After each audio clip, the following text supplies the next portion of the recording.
अस्सलामुअलैकुम dear student. तो आज हम डिस्कस करते हैं exercise 9.1 question number 6। Two similar tie houses are shown in a figure, find the value of unknown.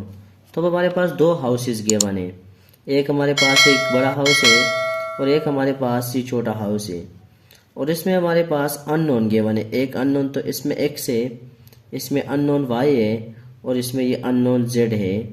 तो अब हमने कैलकुलेट करना है इस x की वैल्यू भी, y की वैल्यू भी कैलकुलेट करनी है और z की वैल्यू भी कैलकुलेट करनी है। तो स्टूडेंट इसकी सॉल्यूशन की तरफ जाते हैं।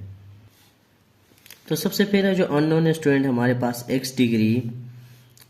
तो अगर देखा जाए तो इसमें ये वाली जो x डिग्री है ये बिल्कुल करस्पॉन्डिंग है s की। तो यहाँ से हमारे पास x की वैल्यू बच्चों डायरेक्ट आ जाएगी x is equal to 100 degree. तो जैसा कि बच्चों के आप लोगों को मैंने डायग्राम में बता दिया कि x की वैल्यू यहाँ से हमारे पास डायरेक्ट 100 आ जाएगी, तो हम लिख लेते हैं कि x degree is equal to 100। तो ये हमारे पास x जो अननोन था एक, उसकी वैल्यू कैलकुलेट हो गई। नेक्स्ट हम चलते हैं स्टूडेंट कि y की जो वैल्यू है वो हम कैसे कैलकुलेट करते हैं। तो देखिए बच्चों, मैंने इस फिगर को नाम दे दिए ए बी सी डी और ई। इसी तरह बच्चों इधर देखा जाए तो मैंने उसको नाम दे दिया एफ जी एच आई और जे। अगर देखा जाए तो हमने ये वाई कैलकुलेट करना है। तो ये जो साइड है बी सी साइड किस किस करस्पॉन्डिंग है, जी जे के बी सी साइड किस किस पर करस्पॉन्डिंग है स्टूडेंट, जी जे के। और अगर स्टूडेंट देखा जाए तो ए बी साइड किस किस पर करस्पॉन्डिंग है, एफ जी साइड के। तो इन साइडों की रेशो ले लेंगे, B C divided by G J is equal to A B divided by F G. तो यहाँ से हमारे पास स्टूडेंट जो है y की वैल्यू इजीली कैलकुलेट हो जाएगी। तो इसको लिख लेते हैं बच्चों, हमारे पास फॉर वैल्यू ऑफ y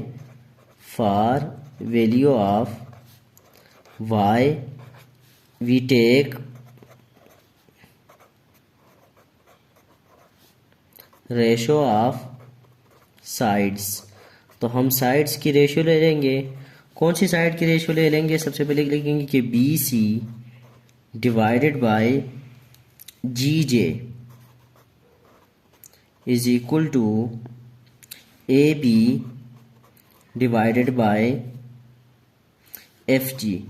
तो सिर्फ डायग्राम से आपने वैल्यू पुट करनी है बच्चों। बी सी के जो वैल्यू है वो हमारे पास है y सेंटीमीटर, तो इसको y लिख लेते हैं डिवाइडेड बाय जी जे के जो वैल्यू है आप डायग्राम से देख ले, जैसे मैंने नेमिंग दी हुई है, अभी मैंने आपको वीडियो में दिखा दिया। तो इसमें की जगह आप पुट कर ले 120।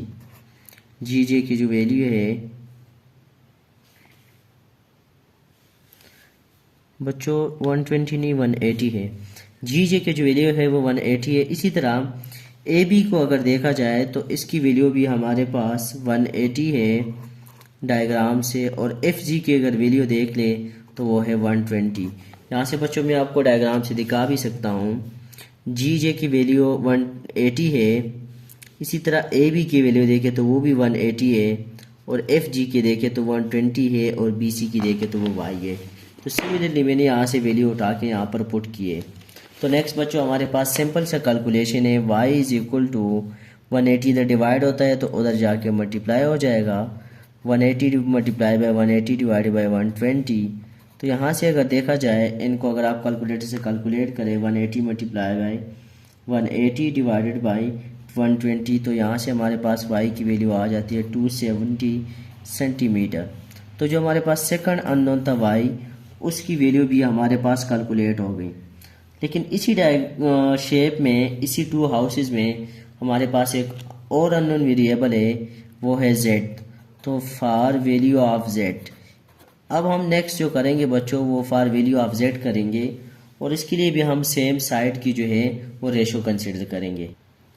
तो स्टूडेंट z के लिए हम कंसिडर करेंगे fh जो है ये करस्पॉन्डिंग है dc के, तो fh divided by D C हो जाएगा स्टूडेंट। और दूसरी जो साइड है उसको हम ए बी ले लेते हैं कि A B divided by F जी।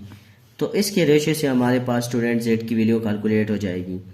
अब हमने जस्ट इधर ये सोचना है कि F H is equal to Z हो जाएगा और D C is equal to 150 हो जाएगा। तो दूसरी साइड लाजमी नहीं है कि आप ये वाली ले, दूसरी साइड आप वो वाले ले जो साइड नॉन हो।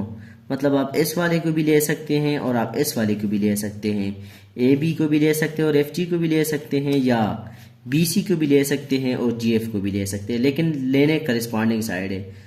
तो नेक्स्ट बच्चों चलते हैं जेड की वैल्यू फाइंड कर। तो स्टूडेंट जेड के लिए जो हमारे पास साइड रेशियो वो हो जाएगी H F divided by D C is equal to A B F G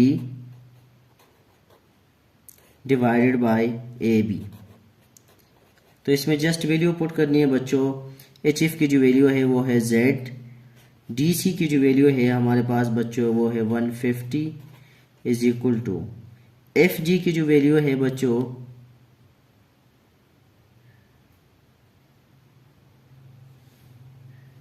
तो वो हमारे पास है 120, ये 150 था। इसी तरह बच्चों ए बी के जो वैल्यू है हमारे पास वो है 180। तो जस्ट हमारे पास सिंपल बच्चों कैलकुलेशन करना है कि z के लिए हमने इसको कैलकुलेट करना है।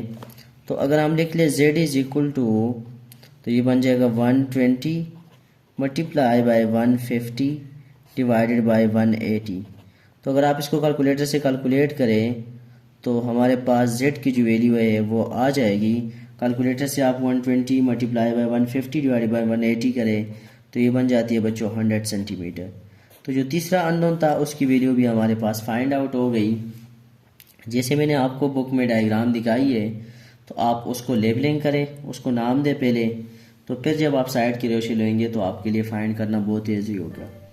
तो इसके साथ बच्चों हमारा क्वेश्चन नंबर 6 जो है उसका सॉल्यूशन कंप्लीट हो गया। मज़ीद वीडियो के लिए आप हमारे चैनल को सब्सक्राइब करें, बेल आइकन का बटन ज़रूर दबाएं ताकि आने वाली कोई भी वीडियो आपसे मिस ना हो। तब तक के लिए थैंक यू, अल्लाह हाफिज़।